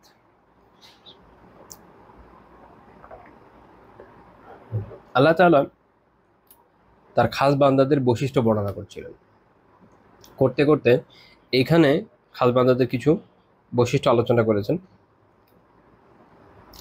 সেইটা আমরা একটু দেখি। আল্লাহ তাআলা কি বলেছেন? আল্লাহ তাআলা তাদের বৈশিষ্ট্য বলেছেন, ওয়াল্লাযীনা লা ইয়াশহাদুনা যুরা ওয়া ইযা মাররু বিল-লাগবি মাররু কিরামা। অনুবাদ করে আমি ব্যাখ্যা করতেছিলাম। প্রথম কথা হচ্ছে, আল্লাহ তাআলা বলছেন যে এরা হচ্ছে তারা যারা জুরের সাক্ষ্য দেয় না। এটা জুরের ব্যাখ্যা জরুরি, পরে বলবো। তো এটাকে আমরা এভাবে বললাম যে মিথ্যার সাক্ষ্য দেয় না, প্রচলিত অনুবাদে লেখা যেভাবে। আর যারা মিথ্যার সাক্ষ্য হয় না, যারা অসার কার্যকলাপের সম্মুখীন হলে আপন মর্যাদা রক্ষার্থে সেটা পরিহার করে চলে যায়। দুইটা বিষয়, মিথ্যা সাক্ষ্য না দেয়া, বাট এটা ব্যাখ্যা করলে বুঝবেন বিষয়টা ব্যাপক। 2 নম্বর হলো কোনো লাগু, কোনো অসার কাজকর্ম যদি সামনে চলে আসে, সে এটা তো অংশ তো নেয় না, বরং নিজের মর্যাদা রক্ষার জন্য, নিজের মর্যাদাকে রক্ষা করার জন্য, তার যে দিন গায়রাত মর্যাদা আছে এটা রক্ষা করার জন্য সেটা পরিহার করে চলে যায়। বসে পড়ে না, আরে ভাই কি অবস্থা, আসসালামু আলাইকুম, বসে পড়লাম না। দেখছে যেটা একটা খারাপ কাজ, অসার কাজ, সে পাশ কেটে চলে যাবে, ওখানে থাকবে না। এখন আমরা যদি একটু ব্যাখ্যার দিকে যাই ইনশাআল্লাহ তাআলা, আমি শেখ আব্দুর রহমান বিন নাসির সাদি রাহিমাহুল্লাহ তাআলা কিতাব করা যে তাফসীর সাদি, ওখান থেকে আলোচনা করছি। সেটা হচ্ছে উনি ব্যাখ্যা করছেন যে ওয়াল্লাযীনা লা ইয়াশহাদুনা যুরা, যারা মিথ্যার সাক্ষ্য দেয় না, এটা যদি আমি ধরি, তার মানে হচ্ছে লা ইয়াহদুরুনা যুরা, অর্থাৎ তারা এরকম যে জোর যেটা হতে পারে, যে মিথ্যার বিষয়, মিথ্যা রয়েছে, খারাপ কাজ হচ্ছে, এটা তো উপস্থিত হয় না। অর্থাৎ আই আল কাউল আল ফি'ল আল মুহাররাম, অর্থাৎ উনি ব্যাখ্যা করছেন যে হারাম কথা এবং কাজ, অর্থাৎ হারাম কথা এবং কাজের মধ্যে সে কি করে না, অংশ নেয় না। এটা ব্যাপক, উনি একটা খুব সুন্দর ব্যাখ্যা করেছেন, ব্যাপক ব্যাখ্যা করেছেন। আমি ওনার ব্যাখ্যায় আবার ফেরত আসবো, তার আগে একটু প্রাসঙ্গিকভাবে একটা কথা বলে নিই। সেটা হচ্ছে জোর শব্দের অর্থ কি। সালাফদের থেকে বিভিন্ন আসারে ওনাদের বর্ণনাগুলোতে ভিন্ন ভিন্ন অর্থ পাওয়া যায়। মাওসুআতুত তাফসীরিল মাসুর একটা খুব সুন্দর কিতাব, যেটার মধ্যে এরকম রেওয়ায়েত ভিত্তিক যত তাফসীরগুলো আছে এগুলোকে একত্রিত করা হয়েছে বিভিন্ন তাফসীর থেকে। তো এটার যে লেখকরা, ওনারা এই আয়াতে তাফসীর করতে গিয়ে টিকায় লিখেছেন যে লিসসালাফি ফি মা'না জুরি আকওয়াল। জুর শব্দ কি অর্থ এই আয়াতে, এই বিষয়ে সালাফদের থেকে একাধিক মত আছে। ফাকিলা হুয়া আশশিরকু বিল্লাহি তাআলা, কেউ বলেছেন এরকম, এটা বলা হয়েছে যে এর মানে হচ্ছে কি আল্লাহ তাআলার সাথে শিরক। তাহলে তার অর্থ হচ্ছে যে যারা শিরকে অংশ নেয় না। ঠিক আছে, তখন তাফসীর দেখেন, অর্থের সাথে সাথে তাফসীর কিভাবে চেঞ্জ হবে খেয়াল করেন। এখানে একটা মাসালাও জেনে রাখেন, সেটা হচ্ছে আমাদের আলেমরা এটা বলেন যে কোরআনের অনুবাদ হয় না, কোরআন আসলে অনুবাদ হয় না, ইটস নট পসিবল। কারণ আল্লাহ তাআলা, কোরআন হচ্ছে ওইটাই যেটা আল্লাহ তাআলা আরবিতে নাযিল করেছে। যখন এটাকে আপনি অন্য ভাষায় নেবেন, আপনি কখনো এটার যে ব্যাপক ভাবার্থ, এই ব্যাপক যে অর্থ, এটাকে আনতে পারবেন না। এক শব্দের মধ্যে অনেকগুলো অর্থ ক্যারি করে। কখনো কখনো গ্রামাটিক্যাল পরিবর্তনের কারণে ভিন্ন ভিন্নভাবে এই জিনিসটাকে বোঝা যায়। আর অনেকগুলো বিষয় আছে যেটা আমি আপাতত স্বল্প পরিসরে বোঝাতে সক্ষম নই, এটা আমার ব্যর্থতা ধরেন। কিন্তু এটাও বুঝে রাখেন যেটা আসলে হয় না। তো তাহলে যেটা হয় সেটা হলো এটার একটা ভাবার্থ আসে, তো আপনি বলতে পারেন যে এটা সংক্ষিপ্ত তাফসীর হয়। এই জন্য আলিমরা বলেন যে আসলে অনুবাদ হচ্ছে কি সংক্ষিপ্ত তাফসীর না। আমরা যেটাকে বলি অনুবাদ বলি, তর্জমা বলি, আসলে কোরআনে তর্জমা হয় না। যেটা হয় সেটা হচ্ছে সংক্ষিপ্ত তাফসীর হয়। যে একজন লেখক, সে একটা শব্দের মধ্যে সে দেখছে যে এটা 5-6টা অনুবাদ আনা সম্ভব এবং সবগুলি বাস্তব, কোনটা বাদ যাবে না। সব তো আমি আনতে পারবো না, আমি যখন বাংলা লিখবো সবগুলো আনতে পারবো? আমি বললাম আচ্ছা, এগুলো বাদ দিয়ে এইটাকে আমার কাছে বেশি শক্তিশালী মনে হয়, শুধু এটা রাখলাম, বাকিগুলো রাখলাম না। এইভাবে সাধারণত করা হয়। তো মনে রাখেন যে এতে সব অর্থ আসে না। আচ্ছা, তো প্রথমটা হচ্ছে কি শিরক, তাহলে শিরক অংশ নেয় না। ওয়াকিলা হুয়াল গিনা। আরেকটা হচ্ছে যে এই আরেকটা মত হলো যে জুর মানে হচ্ছে গান বাজনা। আচ্ছা, ওকে, আরেকটা হচ্ছে খেদিব, আরেকটা হচ্ছে কি মিথ্যা। তার মানে হচ্ছে সে গান বাজনায় অংশ নেয় না, সে মিথ্যায় অংশ নেয় না, এই অনুযায়ী অর্থ চেঞ্জ হবে। আরেকটা বলা আছে আয়াতুল কাফিরিন, কাফেরদের বিভিন্ন উৎসব, তার মানে কাফেরদের যে বিভিন্ন উৎসব টুৎসব আছে এগুলোতে অংশ নেয় না। চারটা। তারপর বলছেন ওয়াকিলা গায়রুহা হাযা কামা ফিল আসার, এরকম আরো অনেকগুলো মত বলা হয়েছে যেগুলো বিভিন্ন আসারে এসেছে। তারপর তারা বলছেন ওয়াকাদ যাকারা ইবনু জারীর রাহিমাহুল্লাহ তাআলা আল আকওয়াল সালাসা আল উলা। তো ইবনু জারীর রাহিমাহুল্লাহ তাআলা প্রথম যে তিনটা মত এটা উল্লেখ করেছেন, এটা হচ্ছে উনি উল্লেখ করে উনি এটাকে প্রাধান্য হিসাবে প্রাধান্য দিয়েছেন, আমরা এটাও বলতে পারি। তো তারপর বলছেন সুম্মা রাজ্জাহা মুস্তানিদান লিল-লুগাতি ওয়াল উমুমি আন্নাল লাফযাতা আম্মাতুন ফি কুল্লি বাতিল। বলছেন যে এরপর তিনি এই মতকে প্রাধান্য দিয়েছেন ইবনু জারীর তাবারী রাহিমাহুল্লাহ তাআলা ভাষাগতভাবে, যে এই যে শব্দটা জোর, এটা আসলে সকল বাতিলের জন্য প্রযোজ্য, ব্যাপকভাবে কতগুলো ক্ষেত্রে প্রযোজ্য, সকল বাতিলের ক্ষেত্রে প্রযোজ্য। ফায়াদখুলু ফিহা আশ-শিরকু ওয়াল গিনা ওয়াল কাযিব ওয়া গায়রু হাযা মিন মাআনিল বাতিল। কাজে এই শব্দটার ভিতরে খেয়াল করেন, এই শব্দটার ভিতরে শিরক, গান বাজনা, তারপরে হচ্ছে মিথ্যা এবং আরো যত রকমের বিষয় আছে যেটার অর্থ যেটা যেটা বাতিল বোঝায়, এরকম যা যা আছে সবকিছুর ভিতরে দাখিল হবে, সবকিছুর মধ্যে যাবে। তো তাহলে আল্লাহ তাআলা যে বলছেন যে রহমানের বান্দার বৈশিষ্ট্য হচ্ছে তারা জোরের সাক্ষ্য হয় না, তার মানে হচ্ছে যত রকম বাতিল আছে, যত রকমের বাতিল আছে কোনো কিছুতে তারা সাক্ষ্য হয় না, এগুলো থেকে তারা বেঁচে থাকে। এটা এই জন্য শেখ সাদি রহমানুল্লাহ তাআলা বলছেন যে মৌখিক এবং কার্যগত যত হারাম আছে এগুলো তারা উপস্থিত হয় না এগুলোতে। فيجتنبون جميع المجالس المشتملة على الأقوال المحرمة أو الأفعال المحرمة। কাজেই তারা এরকম প্রত্যেক মজলিস, যেসব মজলিসে কোনো হারাম কথা হয়, হারাম কাজ হয়, এগুলোতে তারা কি হয় না, অংশ নেয় না। বোঝা গেছে? খেয়াল রাখতে হবে এটা। তারপর এগুলো তারা বর্জন করে। তাহলে রহমানের বান্দার বৈশিষ্ট্য কি? যে তারা এমন কোনো মজলিসে অংশ নেবে না যেখানে কোনো হারাম কথা হয় বা হারাম কাজ হয়। আমরা যেন বিষয়টা বুঝি এবং শিখি। তারপর কাল খাউদি ফি আয়াতিল্লাহি ওয়াল জিদালিল বাতিল ওয়াল গিবা ওয়াল নামিমা ওয়াস সাব ওয়াল কাযফ ওয়াল ইস্তিহজা ওয়াল গিনা আল মুহাররাম ওয়া শুরবিল খামর ওয়া ফিরাশিল হারির ওয়াস সুয়ার ওয়া নাহু যালিক। তারপর তিনি ব্যাখ্যা করছেন, যেমন উদাহরণ হিসেবে, যেমন আল্লাহ তাআলার আয়াত নিয়ে আলিয়াযুবিল্লাহ কোনো ধরনের তামাশা করা। আমাদের তো অনেক সময় সেকুলারদের মধ্যে এটা একটা প্রবণতা আছে, এমনকি এগুলো নিয়ে জোকস আছে, তাই কেউ হয়তো কখনো পড়ে থাকবেন অনেক আগে, কোনোভাবে অংশ নেওয়া যাবে না। তারপর কি হতে পারে, ওয়াল জিদালিল বাতিল, কোনো বাতিলের পক্ষে বিভিন্ন ধরনের তর্ক বিতর্ক, সেগুলো গীবত করা, চুগলখড়ি করা, গালি দেওয়া, অপবাদ দেওয়া, তারপরে হচ্ছে কাউকে উপহাস করা, ঠাট্টা বিদ্রুপ করা, হারাম গান বাজনা, মদ পান বা কোনো রেশমের বিছানা থাকলো, ছবি থাকলো, হারাম বিষয় যা আছে এইসব জায়গায় রহমানের বান্দারা এইসব জায়গায় উপস্থিত হয় না। তারা যখনই দেখে যেখানে এই বিষয়গুলো আছে এগুলোকে তারা এড়িয়ে যায়, এইসব জায়গা থেকে দূরে চলে যায়। এখন আমরা তো সোশ্যাল গ্যাদারিং এর কথা বলে সুন্দর করে ঢুকে যাই, কিন্তু আল্লাহ তাআলা বলছেন আমি কিন্তু যেটা বলছি এটাই শব্দের ব্যাখ্যা থেকে আসছে, দেখেন দূরবর্তী কোনো অর্থ যায় না, তাবিল করা লাগে নাই। তাবিল আর তাফসীরের মধ্যে পার্থক্য, কেউ কেউ বলে নাকি, বাট মতামত যেটা ইবনে কুতাবা রাহিমাহুল্লাহ এবং অন্যদের অবস্থান সেটা হচ্ছে যে দুটা আলাদা জিনিস। তাফসীর হলো আসলে কি, যে আমরা যে শব্দটা পাচ্ছি শব্দের আবিধানিক ব্যাখ্যার ভিতরে চলে আসছে, কি আসছে, তার মানে হলো যে এই ধরনের যত বিষয় আছে এগুলো বর্জনীয়। এই জন্য আগে দেখালাম যে আজুর শব্দের ব্যাখ্যাটা কি, শাব্দিকভাবে এর ভিতরে সবই আসে।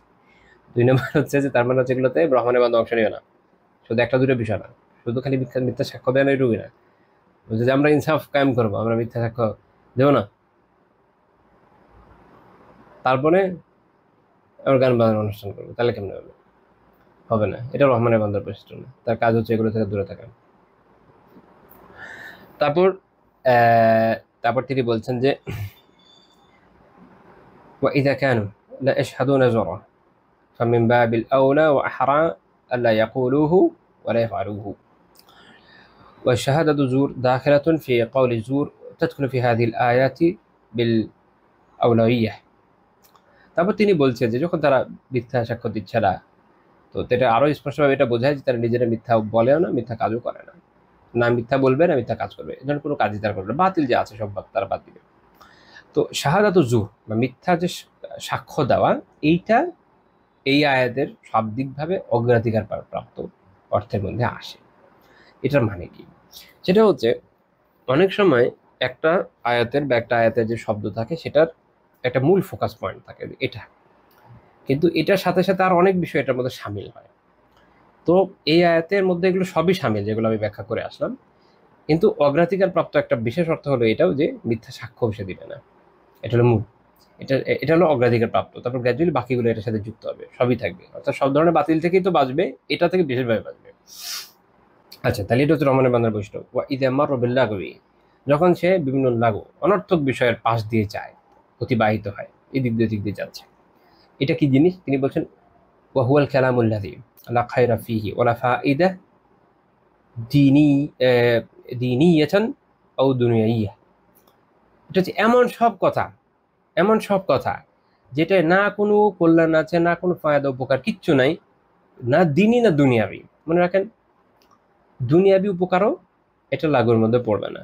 যেরকম কেউ তার অফিসে একটা বিজনেস মিটিং করছে, সেটা হলো কোনো নতুন প্রোডাক্ট ডিজাইন করবে, হালাল প্রোডাক্ট, হালাল উপার্জন, সবকিছু হালাল, পরিবেশ, ফ্রি মিক্সিং, আলহামদুলিল্লাহ সব দিক দিয়ে ভালো, মানে কোনো হারাম কিছু নাই। ওটা কিভাবে প্রমোশন করবে সুন্দর করে একজন আলহামদুলিল্লাহ দিনদার ভাই বোনেদের আলাপ আলোচনা করছে, ভেরি গুড। এটা হচ্ছে দিনই উপকার সমৃদ্ধ, কোনো সমস্যা নেই, ফায়দা আছে, ফায়দা আছে না, ফায়দা আছে, খায়ের আছে, কল্যাণও আছে, কারণ আল্লাহ তাআলা সম্পর্কে কোনোটা খায়ের বলেছেন। তো দুইটাই আছে, এটা লাগবে না। কিন্তু যদি এই দুইটার কোনোটাই না থাকে, বা থাকলেও বাহ্যিকভাবে মনে হচ্ছে যে আছে কিন্তু মধ্যে হারাম আছে, তখন ওইটার মধ্যে না খায়ের নেই, কল্যাণ নেই। কিছু কিছু ফায়দা থাকতে পারে, কিন্তু ফায়দার থেকে অকল্যাণের পরিমাণ অনেক বেশি, মানে হারামের মধ্যে অকল্যাণ অনেক বেশি। যেমন মদের ব্যাপার করে আছে না, হ্যাঁ এর মধ্যে কিছু মানে কিছু উপকার তো আছে, কিন্তু অপকারের পরিমাণ অনেক বেশি। এরকম হারাম যে জিনিসগুলো হয় না, কিছু তো উপকার থাকে। কেউ গান বাজনা শুনছে, বলছে আমার খুব রিফ্রেশমেন্ট ফিল হয়, হ্যাঁ উপকার তো আছে, অস্বীকার করছে না, মানুষের মানুষের মানসিকতার উপর তো প্রভাব রাখে, কিন্তু অপকারের পরিমাণ অনেক বেশি। যারা শুয়োর খায় না, দেখবেন যে ওরা খুব পছন্দ করে, বলছে কারো কারো অবস্থা হচ্ছে এরকম যে দুনিয়া সব ছাড়তে পারে, এরা ছাড়তে পারবে না, কারণ হ্যামবার্গার খুব টেস্টি, এরকম তাদের দাবি অনেকে বলে। অস্বীকার করছি না, থাকতেই পারে, কিছু কিছু ভালো তো আছে, দুনিয়ার সব খারাপের মধ্যে কিছু ভালো আছে, কিন্তু এর খারাপ অনেক বেশি। মানুষ অবৈধ সম্পর্ককে পশ্চিমে লিগালাইজ করে নিয়েছে, তাদের মনে হচ্ছে খুব ভালো। আর কিছু দুনিয়াবী দিক থেকে মনে হতে পারে কিছু ভালো জিনিস থাকবে, কিন্তু খারাপ অনেক বেশি। এই জন্য মনে রাখেন যে এইটা কোনো যৌক্তিক কথা না, যে এটার মধ্যে কিছু তো ভালো আছে, থাকতেই পারে, কিন্তু সব খারাপের মধ্যে কিছু ভালো আছে, কিন্তু খারাপের পরিমাণটা হয় অনেক বেশি, ক্ষতির প্রভাবটা অনেক বেশি হয়। তো এই জন্য ওখান থেকে বেঁচে থাকতে হয়। তো এমন কথা যেটার মধ্যে না দুনিয়াবি বা না দিনই কোন ধরনের কল্যাণ বা উপকার আছে, এরকম কিছু এরকম এরকম বিষয়গুলো সমস্যা না। কিন্তু সমস্যা ওইটাই, সেটা হচ্ছে লাঘব, যেটার মধ্যে কোনোটাই নাই, না উপকার আছে, না দিনই উপকার, না দুনিয়াবি উপকার, কিচ্ছু নাই। যেমন বিভিন্ন নির্বোধরা যে ধরনের কথা বলে, এই ধরনের বিষয় যখন তারা দেখে সামনে যাওয়ার সময়, মাররু কিরামা, অর্থাৎ নাযাহু আনফুসাহুম আকরামুহা আনিল খাউদ ফিহি ওয়া রাআউ আন্না আল খাউদ ফিহি ওয়া ইন কানা লা ইসমা ফিহি ফাইন্নাহু সাফহু ওয়া নাকস লিল ইনসানিয়্যা ওয়াল মারউ ফারাবাউ বিআনফুসিহিম আনহু। তো তিনি ব্যাখ্যা করছেন যে যখন তারা এরকম অসার কথাবার্তা বিভিন্ন কাজ দিয়ে যায়, তখন কি করে তারা নিজেদের সব তুচ্ছ নিরর্থক বিষয় থেকে দূরে রাখে, নিজেদের মর্যাদাকে রক্ষা করে। তারা মনে করে যদি এটাতে কোনো এমন একটা হচ্ছে যে যেগুলোতে পাপ আছে সেগুলো তো পাপই, যেগুলোতে ধর পাপও নাই, হয়তো আড্ডাবাজি চলছে, যেটার মধ্যে বাহ্যিকভাবে কোনো পাপ নাই, কেউ কোনো মিথ্যা কথা বলে নাই, কাউকে গালি দেয় নাই, কিছু না, জাস্ট হয়তো প্রোডাক্টিভ না, মানে প্রোডাক্টিভ না জিনিসটা, এই ধরনের আলাপ আলোচনা হচ্ছে। তো যদিও এতে কোনো পাপ নাই, কিন্তু জ্ঞানী এবং মর্যাদাবান মানুষের জন্য অসম্মান আছে, নিশ্চয়তা আছে কিনা। দেখবেন যে কেউ যদি খুব মর্যাদাবান ব্যক্তি হয়, সেই এরকম নির্বোধদের আড্ডা এগুলোর মধ্যে যখন বসে, ওনারা অনেকে একটু অবাক হয় যে ভাই আপনি জায়গাতে, মানে এটা মানুষের সেন্সে যায় না, মানুষ এটাকে নেগেটিভলি কিন্তু দেখে। আসলেও তো মানুষের জীবন ছোট না, আপনি এখানে সবকিছু সুন্দর করে যদি কাটাতে পারেন, কেউ শিডিউল মাফিক জীবনযাপন করতে পারে, কেউ পারে না, কিন্তু আপনি অন্তত যদি এতটুকু এনশোর করতে পারেন যে জীবনে আপনি যে সময়টা কাটাচ্ছেন ভালো কাজে কাটাবেন, প্রোডাক্টিভ কাজে কাটাবেন, হতে পারে আপনি দিনই প্রোডাক্টিভ কাজে কাটাবেন, সালাত আদায় করবেন, জিকির করবেন, তেলাওয়াত করবেন, তাফসির পড়বেন, হাদিস পড়বেন, ফিকহের কিতাব পড়বেন, দর্শ শুনবেন, মাশাআল্লাহ ভালো কথা। বা কোনো দাওয়া করলেন, অথবা দুনিয়াবী ক্ষেত্রে প্রোডাক্টিভ কাজ আপনি করবেন। আপনি আপনার উপার্জনের কাজ করবেন, অফিসের কাজ করবেন, বিজনেসের কাজ করবেন, বা পরিবারকে সময় দিবেন, বা আত্মীয়দের সাথে দেখা করবেন, বা বন্ধু বান্ধবের সাথে সম্পর্ক রক্ষা করবেন, যেটার মধ্যে ভালো থাকবে। অথবা আপনি বেশ টানা কাজ করছেন, ফ্যাটিকড, এখন আপনি জাস্ট নিজেকে একটু রিফ্রেশ করার জন্য এবং ইবাদতের শক্তি পুনরুদ্ধারের জন্য মানসিক যে একটা আহ, ইয়ে এসছে, কি বলবো এটাকে, একটা অসারতা তৈরি হয়ে গেছে মানসিকভাবে, এটাকে দূর করার জন্য আপনি এমন কোথাও গেলেন যেখানে কোনো হারাম কিছু নাই, আলহামদুলিল্লাহ, প্রকৃতির কাছে গেলেন, সমুদ্রের কাছে গেলেন, হারাম নাই এমন জায়গায়, হারাম জায়গায় যাওয়াটা আমি বৈধ বলবো না। তো এইসব জায়গাতে গেলেন, গিয়ে সুন্দর করে সময়টা কাটিয়ে আসলেন, এবং এটার মতো খায়ের আছে, ওলামা এটাকে মুস্তাহাব বলেছেন এইরকম সফরকে। তো এইভাবে করার মাধ্যমে আপনি কি কি করলেন, আপনার জীবনকে সুন্দর মতো সাজালেন। আপনি দেখেন, আপনি আপনার জীবনে অবশ্যই অনেক অনেক খায়ের পাবেন, অনেক ফায়দা পাবেন, এটা আমি বলে দিচ্ছি, ইনশাআল্লাহ অবশ্যই পাবেন। দুনিয়ার দুনিয়াবি এবং দিনী উভয় ক্ষেত্রে যারা সফল ধরনের মানুষ, তাদের বৈশিষ্ট্য হচ্ছে এটা যে তারা সময়কে উত্তমভাবে কাজে লাগায়। আর যারা এটা করতে ব্যর্থ হয়, তারা দুনিয়াবি এবং দিনী উভয় ক্ষেত্রে ব্যর্থ হয়। উভয় ক্ষেত্রে কোনোটাতে তাদের আসলে কোনো সাফল্য আসে না। দেখবেন, যারা দুনিয়াবি ক্ষেত্রে, আমরা যদি সেকুলারদের ক্ষেত্রে চিন্তা করি, অনেক বড় বড় পজিশনে গেছে, তাদের অনেক ধরনের বিষয় আছে, এটা এদের মধ্যে পাবেন না। সেম ধরনের বিষয় একটু উল্টা দিকে যদি চিন্তা করেন, যারা দিনী ক্ষেত্রে আলহামদুলিল্লাহ অনেক দূরে এগিয়ে গেছে, তাদের মধ্যে পাবেন না। এটা উদাহরণ দিই, যেমন ধরেন বিভিন্ন মুভি আছে না, মুভি টুভি দেখে, আলহামদুলিল্লাহ যারা দিনদার, যারা ইলম চর্চা করছেন, তারা তো ইউজুয়ালি এটা দেখেন না, তাই না? তাদের হারাম মনে করেন, বেঁচে থাকেন। তো আলহামদুলিল্লাহ তারা এটা থেকে বেঁচে আছে, এটা একটা সময় নষ্ট কাজ, রাইট? এখন দুনিয়াবি সেন্সে ফটকাবাজের কথা বলছি না, বা ওই যে যারা 40-50 হাজার টাকার বেতনের পরে অনেক বেশি কাট মারে এদিক থেকে ওদিক থেকে, হ্যাঁ, ডানে বামে থেকে অনেক আসে, লাখ লাখ হয়ে যায়, এদের কথা বলছি না। তারা তো কাজই করে না, তারা সকালে অফিস যায়, বিকেলে অফিস থেকে আসে, তাদের কাজ হচ্ছে মাঝখানে উপরি কামাইটা করা, মূল বেতন দিয়ে কে চলে? তো এই ক্যাটাগরির লোকরা না, যারা অ্যাকচুয়ালি কষ্ট করে লাইফে বড় হচ্ছেন, এদের দেখেন সেম অবস্থা পাবেন, যে তাদেরও খেয়ে দেয় কোনো সব মানে কাজ নাই, তো যে এইসব কাজ, এইসব বিষয় সময়কে অপচয় করবে। তারা ওই সময়টা, আপনি জানেন এখনকার সময় কত ঘন্টা হয়, আগে তো ধরেন 1.5-2 ঘন্টা এক সময় এরকম ছিল, লেন্থ বাড়ছে কমছে না, যে ধরেন এরকম যে লেন্থ, আমি একটা ইয়ে ধরলাম, এটাকে আমি একটা আইডিয়াল লেন্থ ধরলাম, দেখেন 1.5 ঘন্টা 2 ঘন্টা একটা হিউজ হিউজ টাইম। এই সময়টা তারা কি করবে? এই সময়টা তারা একটা বিজনেস মিটিং করলেও তাদের বহুত টাকা আর্নিং হয়ে যায়, বা কারোর সাথে কোনো আহ, যেখানে তাদের ওই যে গ্যাদারিং এর কিছু জায়গা থাকে, দেখবেন ওখানে ওরা বসে বসে যে আড্ডা মারেন, ওখানে বসে বসে প্ল্যান করে ফেলে কি করবে না করবে। আমার খুব কাজ পরিচিত একজনের ঘটনা আমি জানি, কিছু না, দুজন বসছে এক জায়গায়, বসার মধ্যে মানে তার সাথে আমরা পরিচিত একজন ভাই ছিল, ওরই পরে বছর তো বসলো, কিছুক্ষণের মধ্যে আলোচনা করে একটা প্রপার্টির করে ডিল হয়ে গেল এদের। বলছে, ভাই এরা মানে কি ধরনের প্রোডাক্টিভ হয়। এখন আরেকজন থেকে শুনে বলছে যে, তা আমার আসলে যোগাযোগ এই ধরনের মানুষের সাথে একটু কম। তো এটা আমি উদাহরণ হিসেবে দেখাচ্ছি, এটা বোঝানোর জন্য যে সেম ধরনের অকাজের বিষয়ের মধ্যে এদের কারোরই ইন্টারেস্ট নাই, না দুনিয়াবি ক্ষেত্রে যারা সফল, আর না দিলি ক্ষেত্রে যারা আলহামদুলিল্লাহ সফল। কিছু মানুষ আছে, তারা না এদিকে না ওইদিকে, তারা হয়ে গেছে মাঝখানে, তারা অনেক স্ট্রাগল করবে লাইফে, কিছু কামাবে, সিনেপ্লেক্স থেকে কিছুক্ষণ মুভি দেখবে, আবার বাসায়ও দেখবে, আবার ফ্যামিলি নিয়েও দেখবে, আবার বন্ধুদের সাথে বসেও দেখবে, ফ্রি টাইমেও দেখবে, ব্যস্ত থাকলেও অফিসে বসে বসে চামে দেখবে। এইভাবে করে করে জীবনে মূল্যবান সময় নষ্ট করবে, তারপর আফসোস করবে আমি জীবনে কিছু করতে পারলাম না। হুম।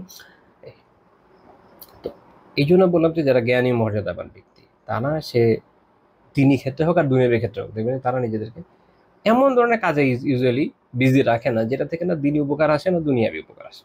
এই একটা বিষয়টা যদি জীবনে আমরা অ্যাপ্লাই করতে পারি, দেখবেন যে আল্লাহ তাআলার মেহেরবানিতে আমাদের সময়কে সঠিকভাবে আমরা কাজে লাগাতে পারবো, জীবন থেকে অনেক কিছু উপার্জন করার আছে, দুনিয়াবী ক্ষেত্রে এবং দিনী ক্ষেত্রে। আচ্ছা, তো সবশেষে সাদি রহমাল্লাহ বলছেন ইদা মাররু বিল্লাগবি, এখানে উনি বলছেন যে এই যে অংশটা, এটার মধ্যে কি আছে, এটার মধ্যে ইশারা আছে একটা, ইলা আন্নাহুম লা ইয়াকসিদুনা হুদুরা ওয়ালা সামাআ ওয়ালাকিন ইনদাল মাসাদাফাতি আল্লাতি মিন গায়রি কসদ ইউকরিমুনা আনফুসাহুম আনহু। তিনি বলছেন যে এখানে এটাই ইঙ্গিত আছে যে তারা যখন ইচ্ছা করে সব জায়গায়, এক তো যায় না, ইচ্ছা করে যায় না, এবং ইচ্ছা করে এগুলো শোনেও না, ভালো করে খেয়াল করে, এইসব অনর্থক বিষয় রহমানের বান্দারা তারা না ইচ্ছা করে এখানে যায়, না ইচ্ছা করে শোনে। তমুক তমুক জায়গায় তমুক তমুক আসর হচ্ছে, ওখানে রহমানের খাস বান্দারা কি করবে না, ইচ্ছা করে যাবেও না, ইচ্ছা করে শুনবেও না ওখানে কি আছে। যাচ্ছে ফেসবুকে আপলোড দিয়েছি শুনে দেখি, না শুনবেও না, ওখানে যাবেও না, শুনবেও না। বরং যদি এমন কখনো হয় যে ইচ্ছা তার ছিল না, যাচ্ছিল ওই এরিয়া দিয়ে যাচ্ছিল, তমুক তমুক মঞ্চ অমুক তমুক জায়গাতে কিছু একটা হচ্ছে, পাশ দিয়ে বেচারা যাচ্ছে, পড়ে গেছে সামনে 2-4টা ভাই ব্রাদার কেউ দেখা যাচ্ছে মাশাআল্লাহ পাঞ্জাবি টাঞ্জাবি পরে, আল্লাহ হেফাজত করে।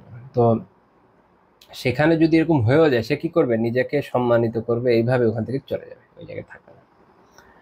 এখানে আমাদের জন্য শিক্ষা আছে যে যখনই আমরা জীবনে এমন কোনো সিচুয়েশনে পড়বো যেখানে আমরা দেখবো যে এখানে একটা খারাপ বিষয় আছে, একটা হারাম বিষয় আছে, অনর্থক বিষয় আছে। হারাম তো পরের বিষয়, অনর্থক ধরনের বিষয় লাগবো, অনর্থক ধরনের বিষয়। এটা শুধু হারামকে বোঝাচ্ছে না, এটা অনেক ব্যাপক কথা। অহেতুক অনর্থক জিনিস, যেটা আমি এতক্ষণ ধরে ব্যাখ্যা করার চেষ্টা করেছি, যদি আপনারা বুঝে থাকেন তো আলহামদুলিল্লাহ, আমার সংসার্থক। এবং আল্লাহর কাছে দোয়া করি যে আপনাদের জীবনে এটাকে আপনারা কাজে লাগান, আমার জীবনে আমি কাজে লাগাতে পারি, আমাদের জীবন আল্লাহ তাআলা ফলপ্রসূ করেন, এই দোয়া করে। আমি জীবন একবারই পাবেন এই দুনিয়াতে, এটা আমরা পেয়ে গেছি আলহামদুলিল্লাহ। এখন সেই সময় শেষ হয়ে যাচ্ছে, যতদিন পর্যন্ত হায়াত আছে, কতদিন আছে আমরা কেউই জানি না। তো যতটুকু চলে গেছে এটা আমরা কিন্তু ড্যাম শর্ট, যেটুকু চলেই গেছে, নাকি কোনো কনফিউশন আছে? নাই, চলে গেছে। যতটুকু আছে এখন, কতটুকু আছে আমরা জানি না। তো চিন্তা করেন, যতটুকু নষ্ট হয়েছে গেছে, এখন আপনি বর্তমান সামলাবেন, ভবিষ্যৎ নিয়ে চিন্তা করবেন, নাকি ওই যে পিছনে এগুলো নিয়ে হয়তো সময় ব্যয় করবেন, আর এইভাবে জীবনের মূল্যবান সময়কে নষ্ট করবেন? তো আপনার কাজ হচ্ছে বর্তমানকে কাজে লাগানো, ভবিষ্যৎ নিয়ে চিন্তা করা, উত্তমভাবে ওটাকে কাজে লাগানো, যেন যখন আমরা মারা যাব আমরা দুনিয়াবি দিনই উভয় ক্ষেত্রে একটা সাফল্যপূর্ণ অবস্থানে থেকে মারা যেতে পারি, একটা মানসিক প্রশান্তির সাথে মারা যেতে পারি। ইমাম গাজ্জালী রাহমাতুল্লাহ উল্লেখ করেছেন যে মানুষ কয়েক রকমের হয়, সবচেয়ে সফল হচ্ছে সে যে দুনিয়াবি এবং দিনই দুই দিকে সফল, তো যার দুনিয়া এবং আখিরাত দুইটাই সফল হয়েছে, দুইটাই সফল। সেকেন্ড ক্যাটাগরি হলো যার দুনিয়া হয়তো হয় না কিন্তু আখিরাত অন্তত হয়েছে, তো সে হচ্ছে দ্বিতীয় ক্যাটাগরিতে সফল ব্যক্তি। থার্ড, এরপরের টায়ার হলো থার্ড টায়ার, সেটা কোনটা? যার আখিরাত তো হয় নাই, অ্যাটলিস্ট দুনিয়াটা তো হয়েছে, অন্তত একটা জীবন তো কিছু পেয়ে গেছে। আর সবচেয়ে ব্যর্থ কারা জানেন? যাদের কোনোটাই হয় নাই। আল্লাহ তাআলার কাছে তো দোয়া করি 1 নম্বরটা যেন আমরা সবাই থাকি, আমিও থাকি, আপনিও থাকি। বাচ্চা যদি 1 নাও হয় যেন 2 অন্তত থাকি আমি, এটা হচ্ছে দোয়া। বাট একটাই আমাদের দরকার। তো এইটা মাথায় রেখে যদি চলা যায় তাহলে ইনশাআল্লাহ তাআলা আমরা আমাদের জীবনকে অনেক সুন্দরভাবে সাজাতে পারবো। কিন্তু দুঃখজনক হচ্ছে যে আমরা দেখি যে আমাদের মধ্যে এই প্রবণতাটা নাই, আমরা সময় অপচয় করে অনেক বেশি। আমি বারবারই এটা এই জন্য বলি, যখন সুযোগ পাই বলি, যাকে সুযোগ পাই বলি। কয়জন যে শোনে মানে তো আল্লাহ ছাড়া কেউ জানে না, এটা আমি বলে যাবো, যাতে অন্তত কখনো না কখনো কেউ না কেউ তো শুনবে, ইনশাআল্লাহ কাজে লাগবে। তাতেও তো আমার জন্য সওয়াব। এই যে দাওয়াটা করছি, পৌঁছে দিচ্ছি, এটা একটা সওয়াবের বিষয় না? আচ্ছা, তো এরপর উনি হাদিস উল্লেখ করেছেন, এটা আমরা এর আগে ব্যাখ্যা করেছি, দেখি এটা নিয়ে অনেক বেশি আলোচনা আমরা যাবো না। সুনান তিরমিজির 1977 নম্বর হাদিস, যে রাসূলুল্লাহ সাল্লাল্লাহু আলাইহি ওয়াসাল্লাম বলেছেন, লাইসাল মুমিনু বিত্তাআন ওয়াল লাআন ওয়াল ফাহিশ ওয়াল বাযী, যে মুমিন কি হয় না, এটা আমাদের দুইটা পয়েন্ট গুরুত্বপূর্ণ, যে সে হয় না কথা এবং কাজে অশ্লীল, কথার মাধ্যমে হয় না, কাজের মাধ্যমে হয় না, শেষের যে অংশটি, এটা আমাদের সাথে বেশি প্রাসঙ্গিক। আর পুরো হাদিস আমরা এর আগেও আলোচনা করেছি, লম্বা শোনার সময় নেই, এই জন্য এটাতে আমরা যাচ্ছি না। এরপরে উনি আরেকটা হাদিস উল্লেখ করেছেন, এটাও সুনান তিরমিজির হাদিস, আবু দারদা রাদিয়াল্লাহু তাআলা আনহু থেকে বর্ণিত, যে মা মিন শাইইন আসখালু ফি মিজানিল আবদিল মুমিন ইয়াউমাল কিয়ামা মিন হুসনিল খুলুক। কিয়ামতের দিন বান্দা উত্তম চরিত্রের চেয়ে ভারী আর কোনো কিছু মিজানে হবে না। মানে মিজানে বান্দার সবচেয়ে ভারী কোনটা আমলটা হবে? উত্তম চরিত্র। এখন দেখেন, শুধু উত্তম চরিত্র একটা এন্টিটির বিষয় কিন্তু না, উত্তম চরিত্রের মধ্যে অনেক কিছু আছে। এরপরেই বলা হচ্ছে যে ওয়া ইন্নাল্লাহা ইউবগিদুল ফাহিশাল বাযিয়া, এই যে কথা এবং কাজে অশ্লীল হয়, কাজে নিকৃষ্ট হয়, এই ধরনের লোককে আল্লাহ তাআলা কি করেন? ঘৃণা করেন। তো যখন আপনার মধ্যে উত্তম চরিত্র আছে, প্রথমে কথাও আপনি এরকম নিকৃষ্ট হবেন না। যত ধরনের নিকৃষ্টতা আছে, সেটা আপনার অশ্লীলতা হতে পারে, গালিগালাজ হতে পারে, আপনার যে চগলখড়ি হতে পারে, গীবত হতে পারে, একে অপরে যে লাগিয়ে দেওয়া, এগুলো হতে পারে, যেটাই চগলখড়ি। তারপর হতে পারে মিথ্যা সাক্ষ্য দেওয়া, যত ধরনের কাজ হতে পারে, কাউকে আঘাত করা, হারাম ভাবে, এরকম যত ধরনের নিকৃষ্টতা আছে কথা এবং কাজে, এগুলো আল্লাহ তাআলা এগুলো পছন্দ করেন না, এগুলো তিনি অপছন্দ করেন, তিনি ঘৃণা করেন। তো চিন্তা করেন এর বিপরীতটা যেটা, সেটা হচ্ছে কি? হুসনুল খলক, উত্তম আখলাক। তো উত্তম আখলাক যখন বান্দার মধ্যে থাকে, তখন তার মধ্যে কি কি থাকে? তার মধ্যে অনেক কিছু থাকে। এক তো হচ্ছে তার মধ্যে তাওহীদ থাকে, তো তাওহীদ ইতসেলফ অনেক ভারী। দুই হচ্ছে সে শিরক কুফর থেকে বেঁচে থাকে, রিয়া থেকে বেঁচে থাকে। তার মধ্যে আম, মানুষের সাথে সে সৎ ভালো ব্যবহার করে, সে খারাপ জিনিস থেকে নিজেকে বাঁচিয়ে রাখে, এগুলো প্রত্যেকটাকে তো নেকামল। তারপরে ধরেন আম, সে নেক কাজে অগ্রবর্তী হয়। এইভাবে যখন আপনি চিন্তা করবেন, ভালো করে বুঝেন কি বোঝাতে চাচ্ছি, এইভাবে যখন আপনি চিন্তা করবেন দেখবেন যে হুসনুল খুলুকের মধ্যে পুরো দিন আছে। পুরা ইসলামটাই আসলে হুসনুল খুলুক। এই জন্য বলা হচ্ছে যে কিয়ামতের দিন বান্দার সবচেয়ে ভারী হবে, হতে হবে কি? উত্তম চরিত্র। উত্তম চরিত্র মানে খালি এটা না কিন্তু, যে একজন লোক মাশাআল্লাহ বিয়ে করেছে, খালি বউর সাথেই থাকে, সে আর কারোর সাথে না পরকিয়া করে না এদিক ওদিক ইয়ে করে, কোনো কিছু সে করে না, তার স্বভাব খুব ভালো। আর আমি বলছি যে তার উত্তম চরিত্র, এটা উত্তম চরিত্রের একটা দিক। উত্তম চরিত্র মানে পুরো দিন। তো এটা না বুঝলে বুঝবেন না যে কেন মিজানের পাল্লা উত্তম চরিত্র সবচেয়ে ভারী হবে। উত্তম চরিত্র মানে এই একটা একটা বিষয় না ভাই, অনেক ব্যাপক বিষয়। যে যে হাদিসটা উল্লেখ করেন তিনি রাহিমাহুল্লাহ হাসান সহিহ বলেছেন। আর এই কারণে ইবনুল কাইয়িম রাহিমাহুল্লাহ তাআলা মাদারিজুস সালিকিনে বলছেন, ওয়া হাযা ইয়াদুল্লু, এটা এই বিষয়ে নির্দেশ করছে যে আলা আন্না হুসনুল খুলুকি, যে উত্তম চরিত্র হলো কি, ওয়া দীনু কুল্লুহু, এটা হলো পুরো দিনের নাম। উত্তম চরিত্র তাহলে কি? পুরা দিন, নামার কথা না। ইবনুল কাইয়িম রাহিমাহুল্লাহ ব্যাখ্যা করছেন, ওয়া হুয়া হাকাইকুল ঈমানি ওয়া শারাইউল ইসলামি, আর এটাই হচ্ছে ঈমানের হাকিকাত এবং পুরো ইসলামের শরিয়া। হুম। তো এই হচ্ছে উত্তম চরিত্র। বুঝাতে পেরেছি? এটা মাথায় রাখেন। তাহলে আমরা যখন বলছি না যে আমাদের উত্তম চরিত্র দরকার, তার মানে আসলে আমাদের পুরো দিনকে আত্মস্থ করা দরকার। দিনটা আমাদের তবিয়ত, আমাদের আম, আমাদের আচার ব্যবহার, আমাদের মানসিকতার মধ্যে দিন চলে আসা দরকার। এটা যখন চলে আসবে, দিন যেভাবে চায় আমি সেভাবে চাইবো, যেভাবে ভাবে সেভাবে ভাববো, নিজের মানসিকতাকে দিনের মধ্যে এমনভাবে নিয়ে যাব, দিনকে আমার মানসিকতার ভিতরে এমনভাবে নিয়ে আসবো যে দিন যেটা পছন্দ করে ওটাই আমার পছন্দ, দিন যেটা অপছন্দ করে ওটাই আমার অপছন্দ। এইভাবে যখন আমি চলবো, তো তখন আমার যে অবস্থান তৈরি হবে, এটা হচ্ছে উত্তম চরিত্র, উত্তম আখলাক, যেমনটা রাসূলুল্লাহ সাল্লাল্লাহু আলাইহি সাল্লামের ছিল, যেটা যে পুরো কোরআনই যেন তার আখলাক ছিল। তখন এটা মিজানের পাল্লা সবচেয়ে ভারী হবে। আশা করি বুঝেছেন। কিন্তু আহনাফ বিন কায়েস রাহিমাহুল্লাহ তাআলা বলেছেন যে আওয়ালা উখবিরুকুম বি আদওয়া ইত্তা, আমি কি তোমাদেরকে সবচেয়ে মারাত্মক রোগের কথা জানাবো না? সেটা হচ্ছে কি? আল লিসানুল বাদি ওয়াল খুলুকুদ দানাই। এটা হচ্ছে কুবাক্য বলতে পারেন, যে অশ্লীল জিহ্বা, এমন জীব যেটা দিয়ে যা হচ্ছে সব নিকৃষ্ট বিষয় বেরোয়। আরেকটা হচ্ছে চারিত্রিকভাবে নিকৃষ্টতা, নিকৃষ্ট চরিত্র, অর্থাৎ কাজ এবং কথা এবং কাজ দুই জায়গায় যখন নিকৃষ্টতা আসে, সেটা হচ্ছে মানুষের সবচেয়ে বড় রোগ। আমরা তো অনেক রোগের কথা বলি, এটা তার এই রোগ হয়েছে, তার ওই রোগ হয়েছে, কিন্তু এই রোগগুলো না, এর থেকে বড় কোনো রোগ হয় না, সবচেয়ে নিকৃষ্ট রোগ। কারণ এটার মধ্যে তার দিন নষ্ট হয়ে যায়। বাহ্যিকভাবে সে যতই নিজেকে যাই প্রেজেন্ট করুক না কেন, একটা মানুষের রোগ হতে পারে, ও রোগ আল্লাহ তাআলার তরফ থেকে পরীক্ষাই হয় ম্যাক্সিমাম সময়, কখনো কখনো আযাবও হয়। তো পরীক্ষা হলো, আপনি সবর করলেন, সব পাবেন। কিন্তু এই রোগগুলো এরকম না, এগুলো থাকলেও আপনি সব পাবেন না, আযাব হবে। এটা সবচেয়ে নিকৃষ্ট রোগ। এই জন্য আল্লাহ তাআলা আমাদেরকে এ থেকে বাঁচান এবং হেফাজত করেন, আমিন। আমরা যদি এই বিষয়ের ক্ষতিগুলো একটু দেখি, যে এরকম কথা এবং কাজে যে নিকৃষ্টতা, এটার ক্ষতি, মারাত্মক ক্ষতি। আমি এই বিষয়ে আমার এই বিষয়ে খুব পছন্দের মেনাজাত নাই, আমি মাঝে মাঝে এখান থেকে আপনাদেরকে কোট করি। এখানে ওরা খুব সুন্দর কয়েকটা পয়েন্ট উল্লেখ করেছে। আমি আর একটু সময় নিচ্ছি, একটু আমাদের তো সময় হয়ে গেছে 1 ঘন্টা, আমরা একটু সময় নিচ্ছি। তো জাস্ট আমি ক্ষতিগুলো একটু বলে যাই। তো ওনারা বলছেন, ওরা বেশ কিছু ক্ষতি ওনারা কোট করেছেন, 8টা ক্ষতি উল্লেখ করেছেন, আমি একটু বলি। একটা হচ্ছে দলিলু দুআফিল ঈমানি ওয়া কিল্লাতিদ দীনি। তো এইটা প্রমাণ করে, যখন কারো কথা এবং কাজে নিকৃষ্টতা থাকে না, এটা প্রমাণ করছে যে তার ঈমান দুর্বল এবং তার যে দিন, এই দিনের দিনদারিতার পরিমাণ কম। ঈমান দুর্বল এবং দিনদারিতার পরিমাণ কি? কম, ঠিক না?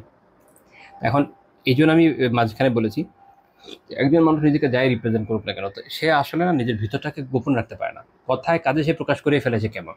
এবং আপনিও বুঝে যাবেন, যদি, কখন বুঝবেন? যদি আপনারও দিনের যে মূল বুঝটা এটা ঠিক থাকে এবং আপনার মাঝে উত্তম চরিত্রটা ঠিক মতো থাকে, তখন আপনার মনটা টিং করবে, মানে এটাই ঠিক নাই। তারপরে তারা বলছে সেটা হচ্ছে যে এইটা যে তার অন্তরে কুমন্ত্রণা, খারাপ নিয়তের একটা প্রমাণও বোঝা যায়। তারপর হচ্ছে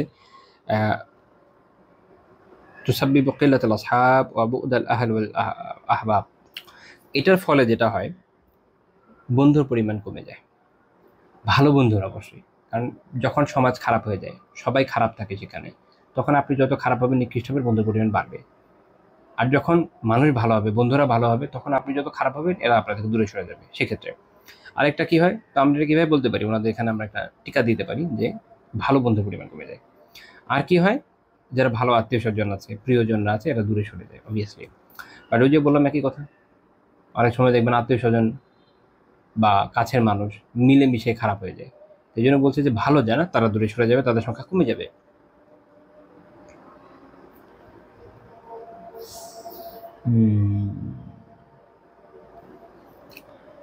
তারপর কি হয়, তারপরে হচ্ছে সে সে মুসলিমদের এমনকি সকল মানুষেরও কি করতে পারে, ক্ষতি করতে পারে, এটা সত্য। তারপর যেটা হতে পারে, মানুষের কাছে সে অপমানের শিকার হতে পারে, হীনতার শিকার হতে পারে। তারপরে এটা একটা সুন্দর কথা বলেছে, দালিল কিল্লাতিল হায়া, তার যে হায়া কম, লজ্জা শরম বলি আমরা, এটা হচ্ছে কম, এটা প্রমাণ। এটা সত্য কথা, যার কথা কাজে যে নিকৃষ্ট, যে যত নিকৃষ্ট তার হায়া তত কম, যে যত নিকৃষ্ট তার হায়া তত কম। আল্লাহু আকবার। এখন দেখা যায় যে মানুষ নিজে হায়া নিয়ে কথা বলছে, হয়তো তার নিজেরই হায়া কম। আল্লাহ আমাদেরকে হায়া দান করেন। আরেকটা এটার কারণে আরেকটা কি হয়, যে সমাজের ফলে অশ্লীলতা, পাপাচার, নিকৃষ্ট কদর্য বিষয়গুলো কি হয়ে যায়, ছড়িয়ে পড়ে। মানুষ এভাবে হয়, মানুষ যখন এরকম হয় তো গ্র্যাজুয়ালি তার মাধ্যমেই তো ছড়ায়। এর ফলে সে সামগ্রিকভাবে সামাজিক ক্ষতির একটা কারণে পরিণত হয়। তো আমরা ক্ষতিগুলো বুঝলাম। আল্লাহ তাআলা আমাদেরকে এই ধরনের বিষয় থেকে বাঁচান, হেফাজত করেন। আজকে আমরা দুই ধরনের কবিরা গুনাহ সম্পর্কে মূলত ব্রডলি আলোচনা করেছি। উভয়টাই জবানের সাথে সম্পৃক্ত। আল্লাহ তাআলা আমাদেরকে এই ধরনের কবিরা, এবং শুধু জবান না, এর সাথে কাজেরও সম্পৃক্ততা আছে। তাহলে কথা এবং কাজ দুই ধরনের কবিরা গুনাহ আমাদের আসলে আলোচনা হয়ে গেছে আলহামদুলিল্লাহ। তা আল্লাহ তাআলা আমাদেরকে এই যাবতীয় কবিরা গুনাহ থেকে বাঁচান। আল্লাহ তাআলা আমাদেরকে উত্তম আখলাক অর্জনের তৌফিক দান করেন, যে আখলাক কোরআন সুন্নাহ অনুগামী হবে। আল্লাহ তাআলা শরীয়তকে আমাদের তাবিয়াত বানায় দেন। আল্লাহ তাআলা তৌফিক দান করেন, এর মাধ্যমে যেন আমরা ইহকাল এবং পরকালে কল্যাণ হাসিল করতে পারি। আমিন। আল্লাহ তাআলা তৌফিক দান করেন আমরা যেন আমাদের সময়কে সর্বাধিক উত্তম পন্থায় ব্যয় করি, এবং কিয়ামতের দিন আমাদের জন্য এর ফলে যেন হিসাব সহজ হয়ে যায়। আল্লাহ তাআলা তৌফিক দান করেন। আমরা যেন এমন মৃত্যু পাই, অর্থাৎ আমাদের মৃত্যু যেন এমন হয় যখন আমাদের না কোনো লজ্জা থাকবে, না কোনো লাঞ্ছনা, না কোনো অপমান, না কোনো আত্মগ্লানি, বরং আমরা প্রশান্তির সাথে যে একটা উত্তম জীবন কাটিয়েছি দিন এবং দুনিয়া উভয় ক্ষেত্রে কল্যাণের মাধ্যমে, এই প্রশান্তি নিয়ে যেন দুনিয়া থেকে বিদায় নিতে পারি। আল্লাহ আমাদের সেই তৌফিক দান করেন। আমিন। সুবহানাকাল্লাহুম্মা বিহামদিকা লা ইলাহা ইল্লা আনতা আস্তাগফিরুকা ওয়া আতুবু ইলাইক।